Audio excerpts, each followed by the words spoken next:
So today's probably going to be the last installment of the work I've been doing on my Kawasaki Ninja 1100 SX. Now today I'll be loading the bike up into the Moto van and taking it to a local company here in the Pacific Northwest called Wheel DynoWorks. Now these guys have established a reputation around the world for building ECUs and maps for Kawasaki's and other bikes, but they're particularly proud of what they've been working on with the Ninjas, including the 400RR, 600, and the 1000 and now 1100 SX. This map is going to deneuter all that horrible EU stuff, emissions stuff. It's just going to open the bike up and let it breathe a lot more. And they're already claiming a significant impact on torque and top-end horsepower. Now, I actually care less about horsepower, frankly, when I'm riding on the street.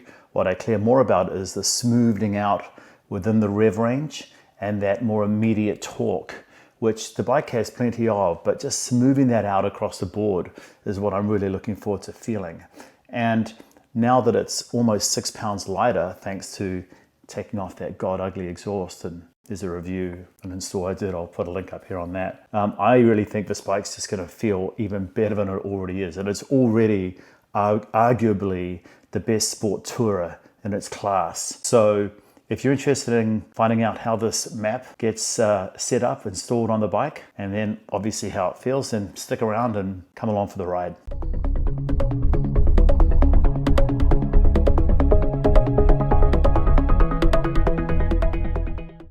So I've been thinking a lot lately about what is it that really has happened to the feeling of sort of angriness and a motorcycle feeling untamed, that feeling that I grew up with when riding motorcycles. Now, some of it was because I grew up riding two-strokes, and two-strokes by nature are just wild animals that just don't want to be tamed. But modern motorcycles, for all the modern conveniences they have, when they get to us, are pretty tame. And that's because of the way in which regulations have impacted how an engine performs, how it feels throughout the rev range, how that horsepower is delivered. So motorcycle manufacturers, by law, have to ship motorcycles with different maps around the world that adhere to these regulations from various parts of different geographies. And so in the EU, obviously you've got the EU5 standards, and here in the US you have a whole set of standards. Now at the racetrack, it's a little bit different because you can put a race exhaust on that motorcycle.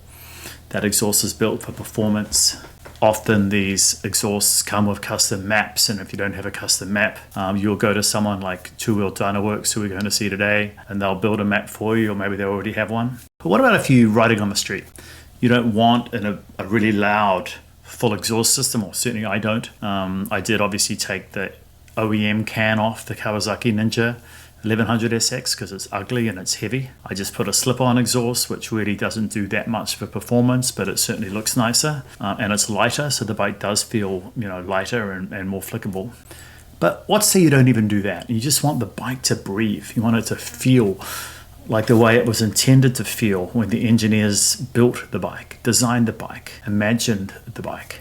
Well, there's only one way to do that, and that's to get a custom map. The best way for me to describe how it feels is if you get a bottle of champagne and you just shake it and shake it and shake it and just let the cork go, that champagne's going to go everywhere. And that's kind of how motorcycles feel today when they come from the factory, because they're tuned for different markets. And so that release of champagne, that fizzy uncorking, is uncontrolled or unpredictable.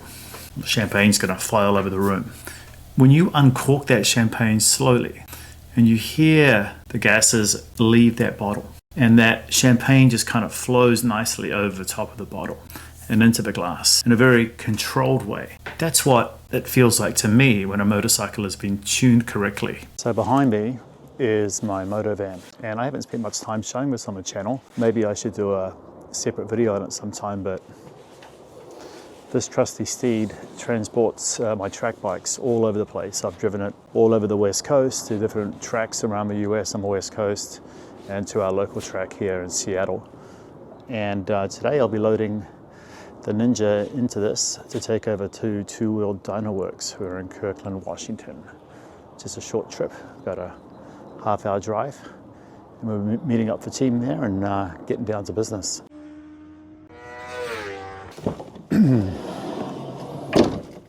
Wow, all sorts of delights await.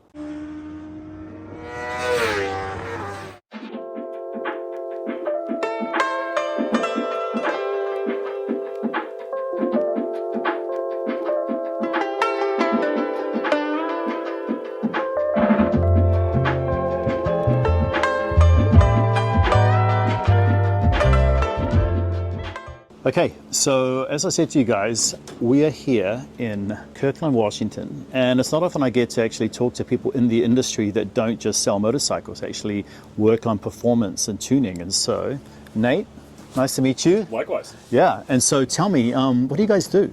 So the vast majority of what, excuse me, I spend my day doing from one day to the next is new model tuning development. So all of the latest 24 and 25 model motorcycles, and next year 2026 as they come out, they're massively hampered by modern emissions restrictions. They make them not nearly as fun to ride as they should be, and obviously for anybody that is putting an aftermarket exhaust system like you have on your Ninja 1100, the bikes all of a sudden get very lean very quickly and are not tuned properly for anything that isn't the very choked up exhaust system. Is the politically incorrect word to say they're neutered, basically? Yeah, that's a one way to say it. I'll show you actually in just a minute when I can kind of show you the 3D representations of what we've done versus the stock mapping in a moment, but it's not just that they've neutered them.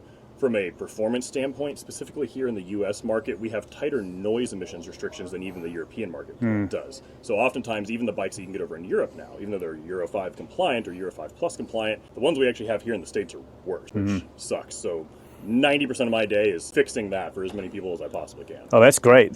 That's a good thing to be doing. Yes. And you've definitely got a reputation, which is great, around a lot of the communities and stuff. And I know that Kawasaki, I mean, all the brands, but it seems like Kawasaki's been a real, is that a start? Was it you guys got started on Kawasaki, or? No, we didn't really get started on any one brand or the other. Nell's the gentleman that actually owns Wheel DynoWorks that I've been running his shop for the last several years now.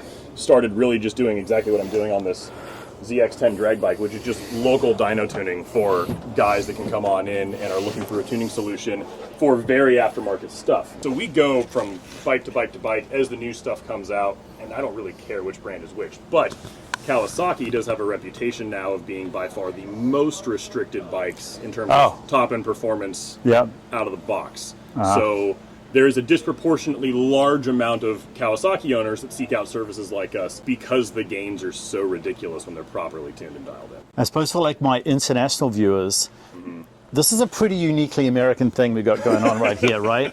It's a drag bike. Okay, so this is for people that like to go fast in a straight line, yeah? It is. And you know, it's not necessarily something that I personally participate in, like we were talking about off camera. I personally spend a lot of my time, like you do, out at places like the Ridge Motorsports Park or Pacific Raceways on road race courses.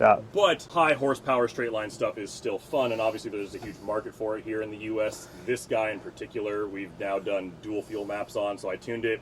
Cool. Yeah. So what is the process for those that have never done this before? For the street bike, the 1100. Hey, you know, I put I've upgraded the exhaust. Well, I've just put a slip on it. I don't like loud exhausts on the street personally. You guys just plug it in and do an update like you would for your Windows or Apple Mac kind of thing? Exactly, yeah. So we'll go ahead and roll your 1100 over here and kind of show people the whole process. Cool. Well, sweet. Let's do that. Yeah. Okay. All right, so the most technical part of this is taking the seat off, huh? There you go. Yeah, this is about as complicated as it gets on a lot of the Euro 5 or Euro 5 Plus modern motorcycles, because at least when you're rolling the bike in-house, like you have done here, I can actually do all the communication through the ECU through your red diagnostic connector that you've got right under your tail. Do you like my professional wiring that I've done there? You know, you've seen worse. Yes, that's what I was going to say. This is actually much closer to professional than most of the aftermarket wiring I ever see on modern motorcycles here. Yeah, it takes a lot of time and effort to go through and properly sort of not reverse engineer what the engineers have done now to meet all these modern emission compliance standards that they have to meet to get the bikes to market out on the road, but there's a lot to it. Back, say, maybe even 5 years ago, they were using much more simplistic ECUs and much more simple strategies to meet emissions compliance. But 5 years ago here in America, we were still on Euro 4.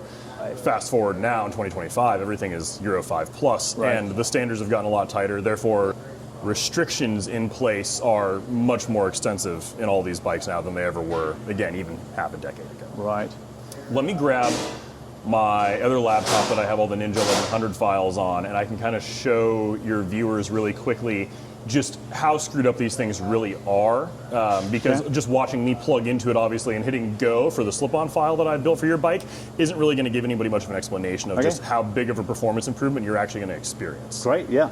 On your bike here, I will pull up just what I call my generic slip-on file, because with your particular exhaust system, one slip-on versus another is not going to flow any different.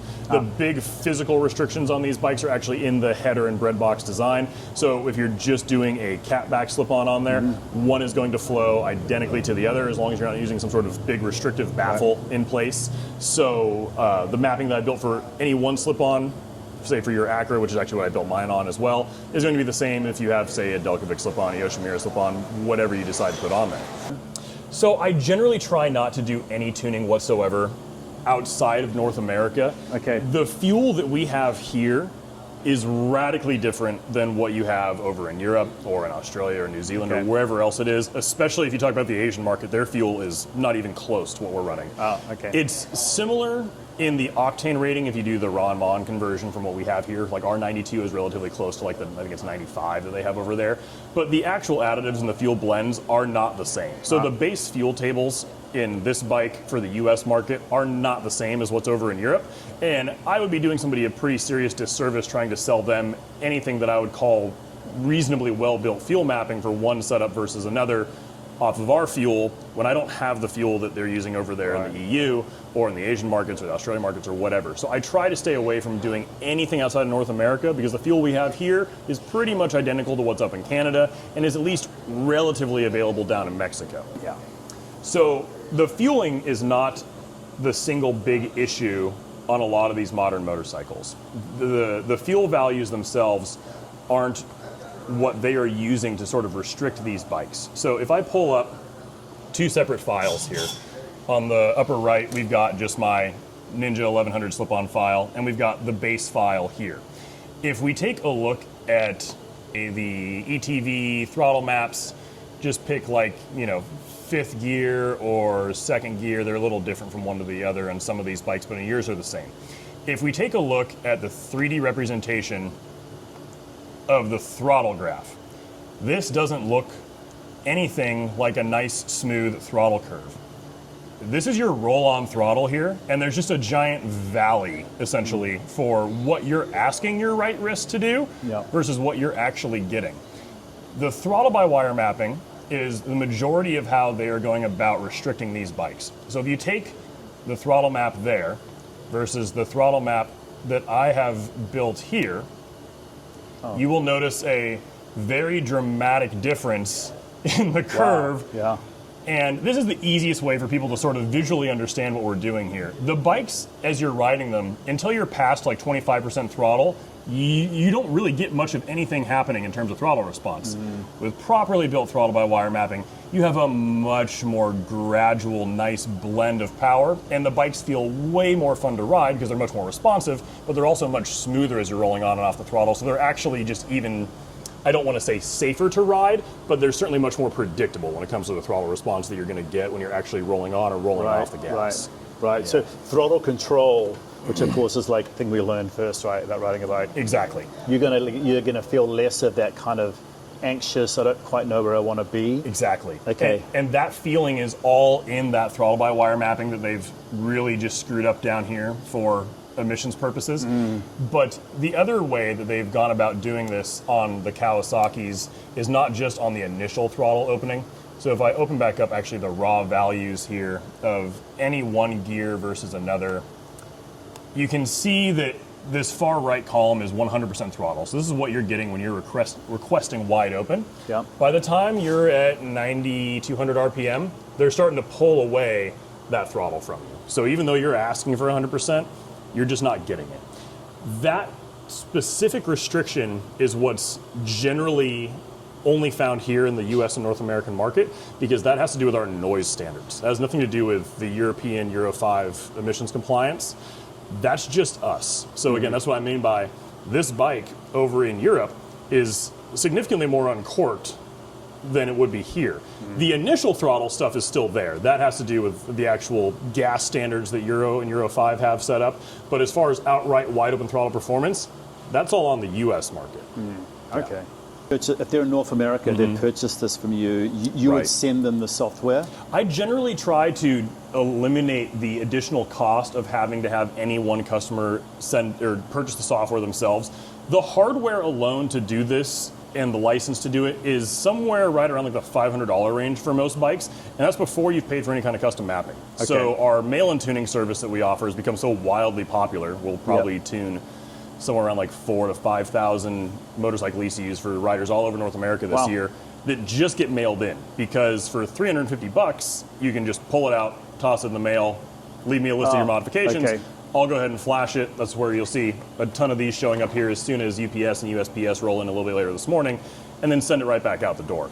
So from a cost perspective, if I were to still sell them our custom tuning, plus the hardware and the license to do it themselves from someone like Woolwich, you're talking $800-900 plus tax. What's the hardware exactly? It's this little box down here? Yeah, exactly. So Woolwich is what we're using particularly on your bike. They're the ones that have sort of the high quality bin file definitions and interface ready to go for the Ninja 1100s. That's why I built all of our mapping in.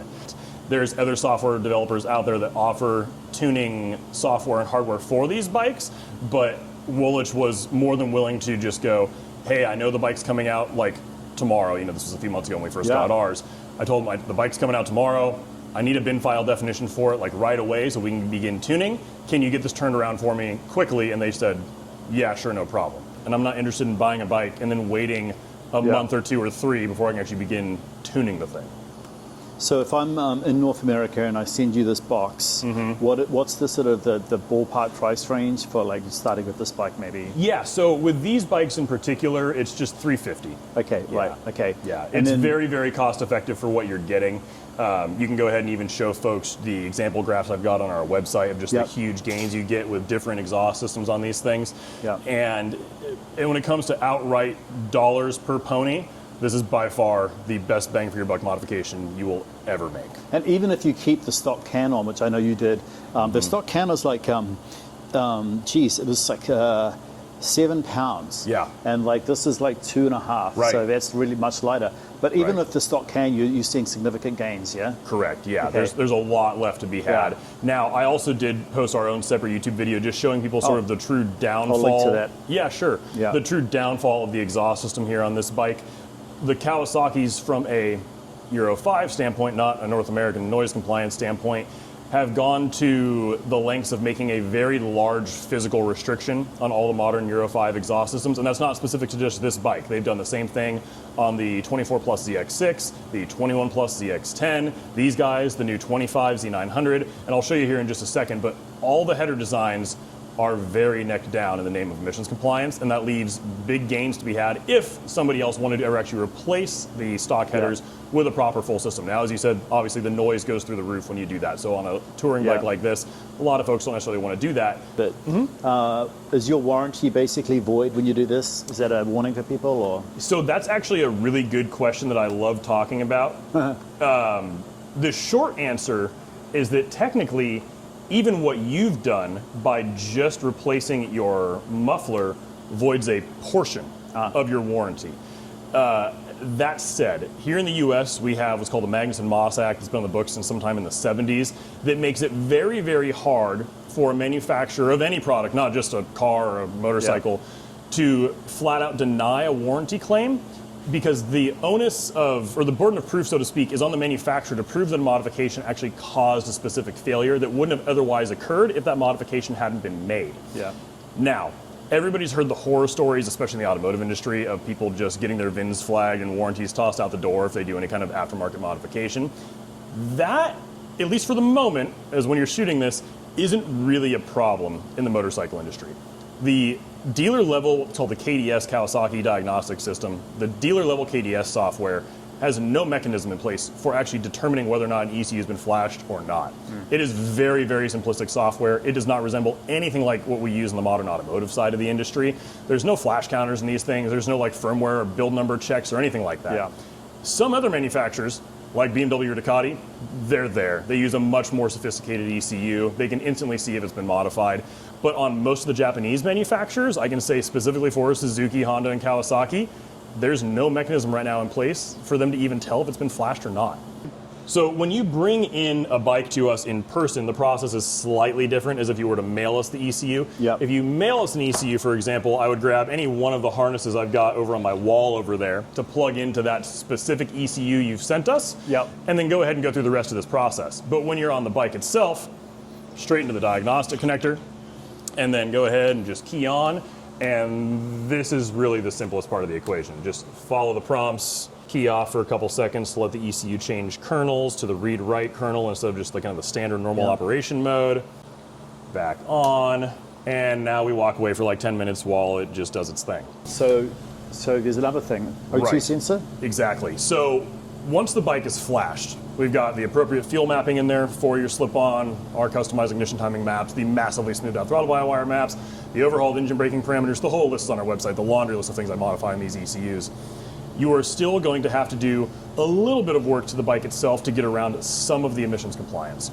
I can disable the fault codes for the O2 sensor on these bikes, but shutting off closed loop entirely is not something that the software is capable of doing yet. They just don't know where that parameter is in the actual hex code in the bin file. So we can shut off the fault code for it, but we still have to just manually unplug it from the connector. Otherwise, what happens is that the fuel system on this bike with that O2 sensor, which is just an old narrow band, it's not capable of actually making very accurate trims, we'll see that I've run a little bit richer fuel target in there, and it will try to pull that back away from you constantly. We're looking for the O2 sensor, huh? Yeah, I believe it's just right back there behind the frame rail, and you just kind of have to fish for it, but they're all the same for all these narrowband connectors. That's just a black square connector, and it's a old school 4-wire narrowband O2, so it's got like a black, white, and white gray wire going into it. Oh, okay. Okay, we're just weaseling that little thing out, huh? That's it. All right, look at that. Ta-da! Yay! You just shove it back there. Thank you. Okay, so what is that monstrosity, my friend? So this is actually your stock header, and it's a little easier just to show you with ours in our hand than it is to try to look through the plastics on your bike. But like I was saying, the electronic side of things oftentimes are more US-based noise restrictions that we're fighting against. The physical restrictions on this header are where the Euro 5 emissions compliance comes in. So back in, I think it was 2021 when Kawasaki first introduced this particular header design on the ZX-10, what they've done here is after the individual head pipes come down into the collector, they neck it down dramatically at the O2 sensor. So the problem is that when you've necked down the actual collector diameter at the O2 sensor, this allows Kawasaki to, in their own words, improve exhaust gas sampling accuracy for these old, cheap narrowbands they're still using to try to meet emissions compliance. I see. But when you physically neck the header down that dramatically at the collector, it murders the top-end and mid-range performance on most applications. And this design is not, again, specific to just your Ninja 1100. They do this on the new Ninja 1100.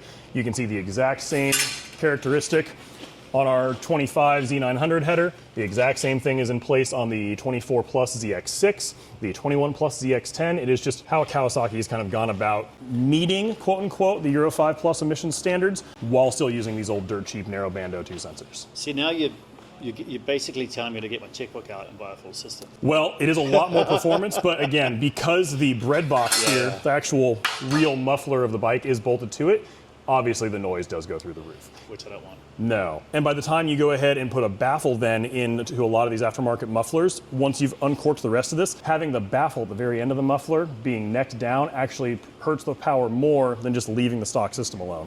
Nate, thank you very much for walking us through No problem. the deneutering For sure. of this little bike here. For sure. And the next thing we're going to do is I actually made a video of recording it before and after. I was trying to get exhaust note, which is kind of hard, but I'm just going to take it out for a ride and I'm going to react because it already feels better with a lighter exhaust. And so I'm excited to see how you've smoothed it. Oh, just wait. Yeah. So- It's going to feel like a totally different bike. If you were to like summarize it in like really quickly, what would be the immediate impact I'll feel when I get on the bike and ride it? Even after you get out of the parking lot here, the very first time you roll on the throttle, you will feel just how much more responsive, but also smoother the whole thing feels. Okay, right, through the rev range. Exactly. Yeah, okay. And even just rolling off the throttle, that jerk that was always there Yep. and in place just because they have a D-cell fuel cut built into all the modern ECUs, that on-off throttle transition is going to feel night and day different. It'll be immediate once you actually go ahead and throw a leg over it and roll it down the road. You will notice improvements instantaneous. So it's fair to say that I'm very excited to go out for a quick ride. The same ride that I did before and after I installed the exhaust on this motorcycle. So I'm going to basically do the same route, just a quick route, just for consistency's sake. Nate and the team at Wheel DynoWorks got me very excited. So I'm sure, like he said, that we will feel a difference straight away, just rolling out of the parking lot, as he said. So let's see how it feels. It already feels lighter because this exhaust is so much lighter. And that initial sort of throttle from first gear feels good too. Just very smooth, definitely smoother already, which is cool. And you know, I'm in first right now. You know, that sort of jerky, not sure where I want to be, but you feel generally on these Euro 5 compliant bikes, that sort of low rev, low gear sort of snatchiness that a lot of people associate with these sort of very highly geared Euro compliant requirements. Already feels smoother. Just there's no sort of, you know, where do I want to be? What gear do I want to be in? It's just right now. See, just feel that. It's just really smooth. So Nate was right when he said you'll notice a difference straight out of the gate, because I do. Yeah, see, I'm in first right now. It's just very compliant. But it's when we get through the rev ranges that I think we're probably going to feel the most smoothness. Because if you remember looking at the video and the graphs that Nate was showing, is that there's a very noticeable dip between sort of second, third, and fourth. It's almost like the graph goes up and then it sort of comes down. Sort of all of a sudden for no reason. It's kind of like this dramatic dip or sort of drop off through the rev range.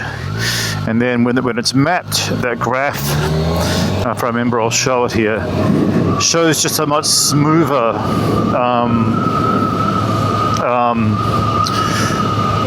the way that the revs are mapped is just much smoother through the gears. It's not like a drop off from green to red and green to red. It's just very smooth. Which just shows what they've tried to do. And I think if you spoke to any motorcycle engineer at Kawasaki or any of the major brands, they would probably tell you that that's kind of how they imagined it to be. And it probably brings a smile to their faces when they see these bikes running the way they're intended to run. See, this just kind of city riding like this, where I'm just sort of between first and second. Yeah, that second gear. That is super smooth. Nice work, Nate, so far. So far. Absolutely.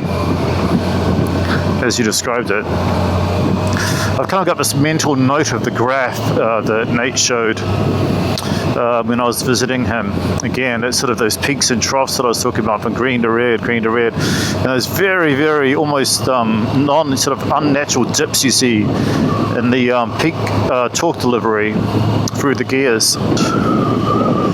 This is like, yeah, already night and day. Better. Oh, I think I could get myself in a lot of trouble already. And I'm only running the slip-on exhaust, right? The full system gets rid of that kink, which Nate showed us in the video, which restricts power even more because of the Euro 5 standards.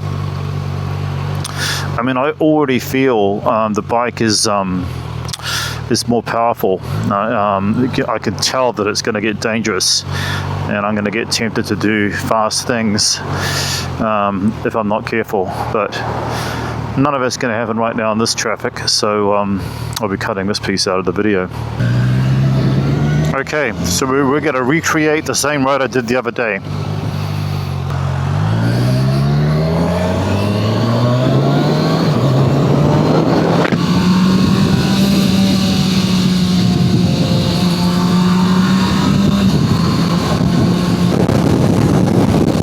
Oh yeah,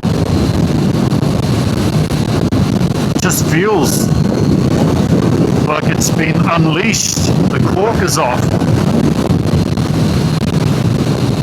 I can't wait to take this into the twisties to get a real feel for it, but I really don't need to do that because I can tell straight away that this is the way the bike was designed to be ridden.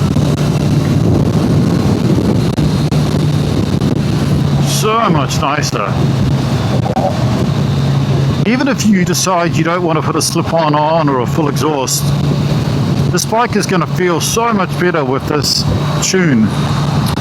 Now, it's not going to feel lighter, so, you know, that does make a big difference. I can tell you straight away, but just putting a slip-on that takes 5 pounds off the weight of the bike makes a difference immediately, like immediately. And then you add this tune, and yeah, I mean it's clearly just uncorked.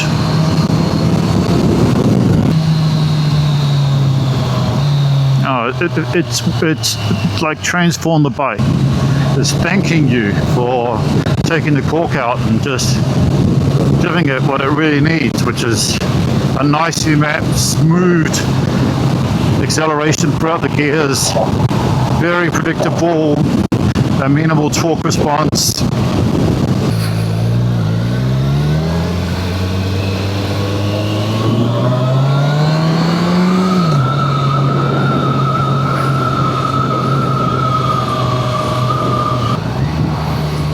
See, as I'm down into first gear here, can't even tell. There's no like jerkiness at all. It's just, okay, you're in first gear, you know, you're riding around right now in this city with traffic.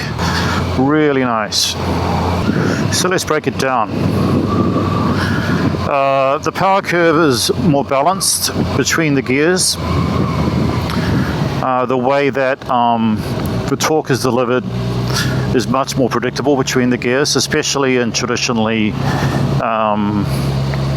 what you might say sort of more angry gears, which is sort of first, second, third.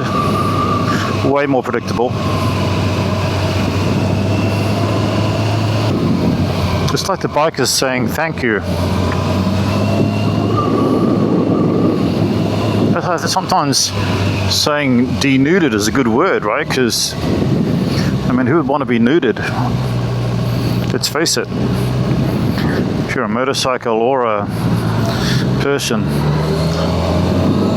or a dog or a cat or whatever. It's like, thank you for not allowing my balls to be chopped off for too long and for sewing them back on again. That's another way you might want to describe it.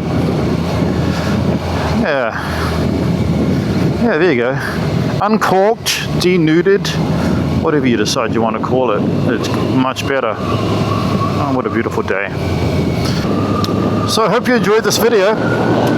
Give me feedback. Tell me what's good, what isn't good.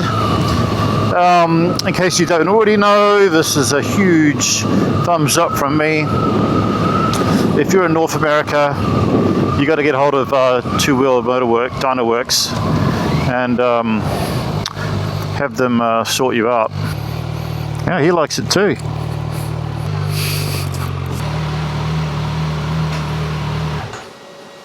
So what Nate and the team have done with this motorcycle is unbelievable. I could feel it from the minute I left. Within a minute of riding, I was like, wow, okay, this is how the bike is supposed to feel. Very predictable throughout the rev range. No jerkiness. When you get to the end of a gear, you get to the end of an RPM level within a particular gear, you can feel it, and it transitions beautifully and smoothly. It's the best $300 to $400 you'll spend on a motorcycle. Other than tires, I think tires and wheels are really important as well. Getting that right tune is one of the most important things you can do with any motorcycle, regardless whether it's on the track or on the street. And you don't have to buy a slip-on exhaust. You don't have to buy a full system. But a tune like this, worth every cent.